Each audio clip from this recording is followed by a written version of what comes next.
Winnipeg police are holding firm to their decision that searching the landfill where the remains of two suspected victims of serial killer are thought to be would not be, quote, operationally feasible.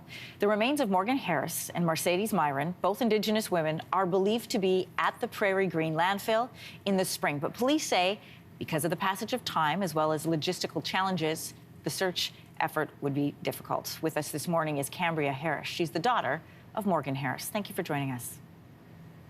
Thank you. Cambria, first of all, I am very sorry for your loss. And I want to start with those who don't know your mother. What was she like? My mother was a very strong and resilient woman. And it's been known that there has been a systemic oppression ongoing with Indigenous peoples for a very long time. And unfortunately, my mother was a victim to that. She had to fight to survive, and she was in and out of homeless shelters and treatment centers. And, you know, she lived in fear while we were all blessed to be able to say that we sleep in beds at night. And, you know, I commend her for that. And even for her tiny 5-foot stature, she was a strong woman. She could put up a fight. Thank you for sharing that with us. I want to ask about something you've been commenting on, which is the Winnipeg Police's decision to not search the landfill site. We asked the WPS directly to comment on the decision not to search. They declined, instead referred us to Tuesday's press conference by Inspector Cam Mackett, head of the forensics unit. What did it feel Pardon like? me? I want to know, Cambria, We have to look at the specific site and the issues it presents. And that's what we did here. And when we presented it, we made the very difficult decision as a service that this wasn't operationally feasible to conduct a search of this site. Cambria, what did it feel like to hear police say that they wouldn't even attempt to search for your mom's remains?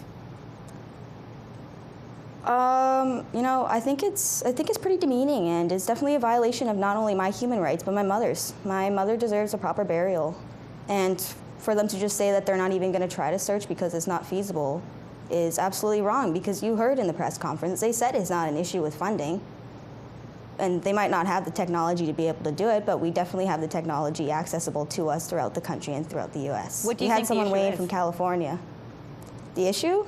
It's just too much work for them. They just don't want to do the work because it's winter, the ground's frozen, and they just think, they see it as a dangerous job, but these are human beings, and I don't see that as dangerous. I will do whatever it takes to get them out of the ground and give them a proper burial in a memorial place. There's been talk of the family members conducting their own search.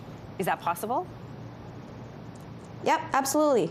Anything is possible. If they're not going to do anything, I know my chief, Kyle Wilson, is looking into the legitimate cost of what it would take to get a search together. And, you know, I have received a tremendous amount of support. In my Facebook messages, people have messaged me personally saying, you know what, like, I'm in support of you, we will come help you, like, give me a shovel, let's go. Homicide officers told Winnipeg Police Services Forensic Unit back in June that they believed remains had been deposited at the landfill more than a month earlier. And during that gap, we know thousands of tons of refuse. The landfill was open, had been dumped on the site. As of today, the landfill is still open and operational. How do you feel knowing that it hasn't even been shut down and your mom's remains could be there? So I think it's really vile. It's been known that they said that they're sitting in a landfill and they're continuing to dump trash on top of them like as if they don't matter, and, you know, they're not trash. So this is an opportunity to have these uncomfortable conversations and be able to make the change, and we need to shut that landfill down and turn it into a memorial place for all missing and murdered Indigenous women. Not just my mother, but any other ones who went missing, because it just keeps happening, and it's so far that we need to have a memorial because the numbers is in the thousands and it doesn't end. Cambria, this is such a painful and difficult time for you. I want to thank you for being on Your Morning today, sharing with us your memories of your mom and your frustrations with trying to have her remains honored. Thanks so much. Thank you. Hey, thanks for watching. If you liked this, be sure to subscribe here, or you can check out more Your Morning videos right here.